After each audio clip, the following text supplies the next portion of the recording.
Refereeing in Tanzania was the trip of a lifetime and one that I will never forget. It was the most eye-opening experience I've ever had. Seeing a different way of life, a polar opposite way of life, was really transformative for my way of thinking about what's important to me.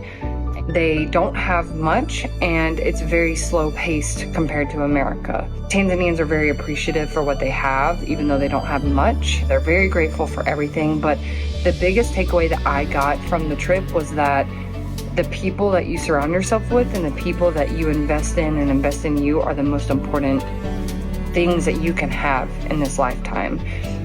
The sense of community there was so rich and deep, and it was a feeling. You could feel the sense of community there compared to in America.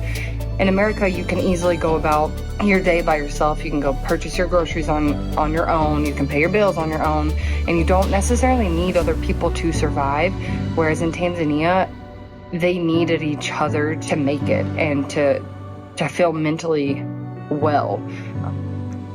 The laughter, the humor, the happiness, the joy that these players and coaches expressed on a day-to-day basis, they were so happy. It hit me hard. You get there and you can immediately tell that these people are so happy despite having next to nothing. That was just a lot for me to see, and it was a lot for me to come back to America and not have. A huge part of me when I was there was envious of these Tanzanians who had grown up and been surrounded by people that loved them and really cared for them. They prioritize that on top of it. They're not working 40, 50, 60 hours a week and then having very little time to go home and be with their family. They spent every waking moment together, and it was so beautiful. So while they didn't have much, they had more than what I can ever imagine having, and that's that deep-rooted sense of community throughout their whole life. Players were very passionate about football. They were very creative. They weren't super structured with their style of play. They did what felt right in the moment. They used it as more of an art form than we do in America. Players would play barefoot. They would play in sandals, play in Crocs. They did whatever it took to play football. And that was really inspiring to watch as well. I think a lot of American players were kind of thrown off by that, and they wouldn't even kick the ball barefoot, whereas these Tanzanian players, they didn't care at all. They would scrape their foot on hard surfaces like the basketball court that we played on. Some people played barefoot on a basketball court. Personally, I wouldn't do that either, but it was to see that deep sense of love for football was so powerful. The players were super kind. They were very, very loving. And even though there was a language barrier, they were still very giving and supportive and inclusive. They were very inclusive. There were more Tanzanian players than American players, but they still passed the ball to the American players. The boys passed the balls to the girls, and that was something I was really, really proud to see. In America, even boys and girls playing together, they don't work very well together. The boys like to kind of play on their own. Whereas in Tanzania, the boys were happy to include all of the American girls, and that was amazing to see.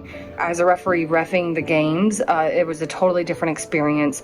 These players were very kind to me. They treated me first as a human, and then secondly as a referee. And that is something you definitely don't get in America very often. So that was an incredible feeling, and it really showed me a different side of football that could be possible that I didn't think was possible. I thought it was pretty standard and consistent around the globe, with referee, player, and coaches, the dynamic of almost being against each other. Whereas in Tanzania, these players and coaches were very kind to me as a ref. That was incredible.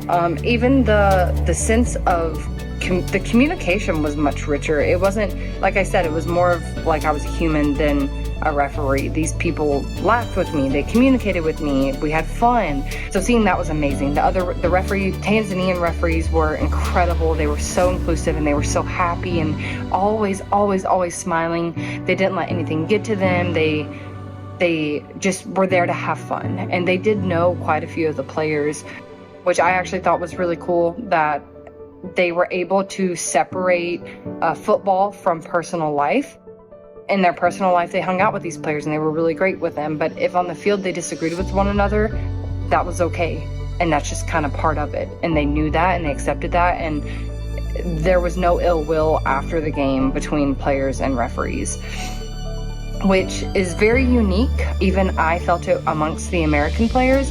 The American players that I'd grown close with, like even became friends with, didn't treat me nearly as well on the field as the Tanzanian players that I didn't know. And that was a very staggering comparison and difference between the two that I could see head on. So I wish that we could bring that morale to America of making it more lighthearted. This is, at the end of the day, we all love football and we all want to enjoy it, have a good time with it. And it's difficult to have fun when everyone is fighting. And I really, really, really wish that that could be brought to America. I think a lot of that stems from the fact that in Tanzania, the sense of community is their number one priority. So football is up there for them. That is really important to them. But the sense of community and camaraderie is more important. So that comes first before football. It was just very eye-opening to see that, and even coming back to America and refereeing has been a little bit challenging because you see this side of football that we know that it can be, and then coming back to America where it's like it's just more hateful almost. That's been difficult. Coming back to America, the referee has been more difficult than I thought it would have been. Yeah, so overall, my biggest takeaway was that I need to make more of an effort to provide a sense of community and tell the people that I love them, and prioritize the people in my life over money, over things, over career, over anything else. I know that loved ones are the most important to me, and I can see how happy people are when they have a sense of community and friends and family. I would rather have way less now with good people in my life than have a mansion and have everything and not have loved ones.